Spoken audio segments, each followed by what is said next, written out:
welcome to SACCO.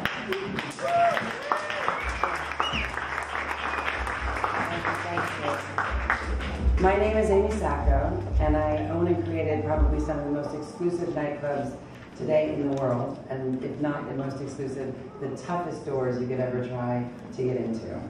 How many of you have ever tried to go to a nightclub and dealt with the door? It's not the most entertaining experience, is it? But most of you will know me actually most famously for my first club, which is called Bungalow 8. Bungalow 8 was actually built in West Chelsea, a very small and intimate lounge, as the opposite of my first club, Lot 61, which is a very large place. It's supposed to mirror the idea of a beautiful Hollywood hotel bungalow. And in the midst of designing all of this, we had no idea exactly what was to happen after, but we certainly created quite the scandal of the red carpet royalty. In essence, we started getting everyone from Leonardo DiCaprio to Britney Spears to George Clooney, Brad Pitt, Sean Penn, Michael Douglas, Cameron Diaz, and the list goes on and on and on. But the original concept itself came from one of the most beautiful places I've ever been to, or at the time had never been to. And that would have been the beautiful Beverly Hills Hotel, which is in Beverly Hills, of course, California. At the time, I had not been there at that point. I certainly was looking forward to going at some time, but I was dreaming about what it might have been to have been there back in the day when it was brand Hollywood, old Hollywood, the glamour, from the 20s to the 40s. And in this time, they had these tiny bungalows that were ended up being built by actually Mary Pickford and Douglas Fairbanks and Charlie Chaplin, who decided to take small plots of land around the Beverly Hills Hotel, throw a bunch of string on them, a few bricks on one, a few on the others, and put sold signs on most of them, although they'd not sold a thing. Ergo, then came the colonization of Beverly Hills itself. And you ask me how I get all these fabulous, amazing people that come to the door now, and all that red carpet royalty. Well, basing it on the Beverly Hills bungalows, there were the stories of all of the fabulous people that came there, like Howard Hughes, especially at Bungalow 8, who loved to have one of his starlets, or many of his starlets in the various bungalows, to keep them away from the studio heads and the prying eyes of the press. So that worked very well. Then you also had like the Michael Milkins of the world, who had their No Wives Allowed parties on the Thursday nights. And you can just imagine what those were like. So in essence of that, making that kind of balance in the world of having the fabulous and wanting to have those kind of people in my nightclub happened kind of as an accidental tourist. I can remember the first night that I opened my first nightclub, Lot 61 in West Chelsea. It was a torrential downpour.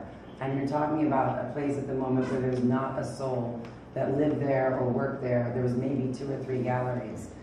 And frankly, out of the 500 people that showed up for me, probably because there was like, who is that crazy girl who's opening up in the middle of nowhere? We have to meet this crazy person. So on that specific night, about 100 of those people were people that I knew, and about 400 were the people that my publicist happened to invite. But as you can see, my publicist hates me. And this is the start of the best part of my career. My first clients that came to the door that were special was my friend Bruce Willis, who actually was not invited to the party, not because I don't love him, and I certainly was happy that he showed up. But in the meantime, he came because a friend told him that his pal was opening a place and he should stop by. And then he ends up bringing Denzel Washington, another power-packed superstar of the A-list movie star world. And the two of them stunned me so much because I wasn't expecting them that I refused to let anyone take a photograph of them at all. I felt that that was rude, as they'd done me such a solid favor of showing up in the first place and helping to put me on the map.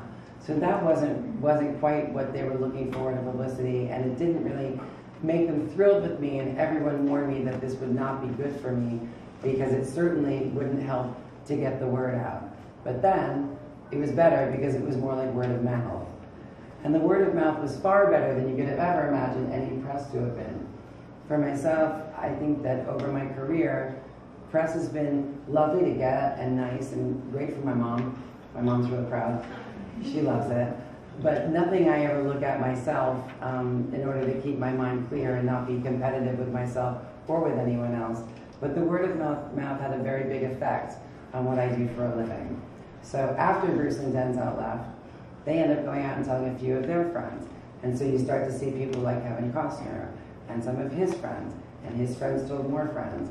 3 months later, I'm doing a party for the beautiful and wonderful and extremely talented Giorgio Armani. And Armani himself brought 200 A-list celebrities through my front door. So from there, it was a piece of cake.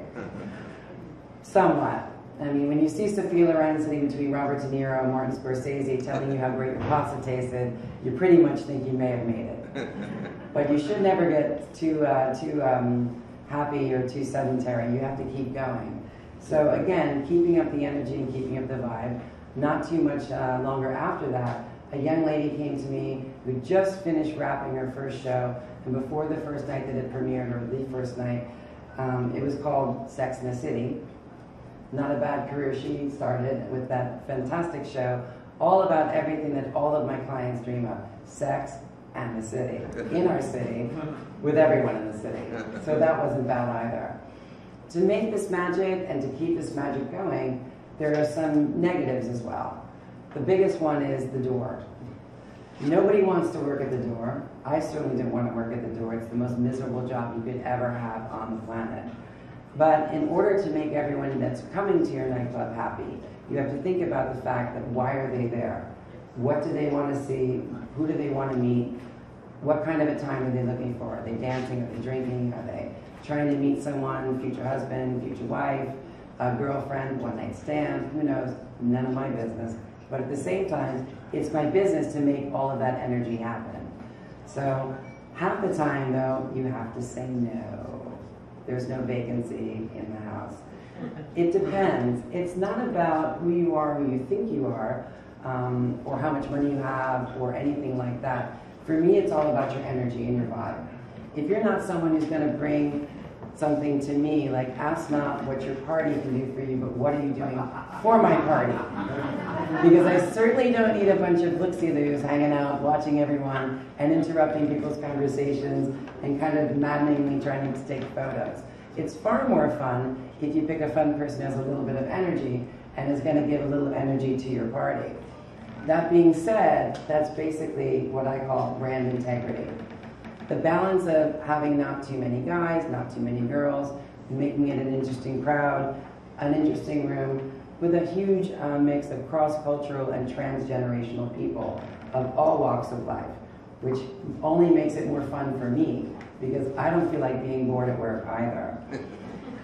But with brand integrity, sometimes you have the good, and sometimes you have the bad.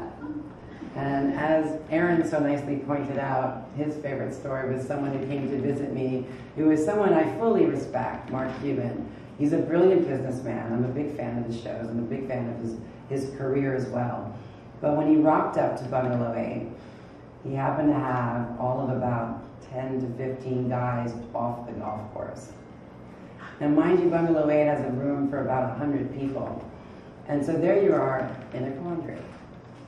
How do I tell a man that can buy and sell me about 1 million times over that I can't take care of him tonight? I mean, I know he's going to spend money, but that's not really my issue. I have two problems.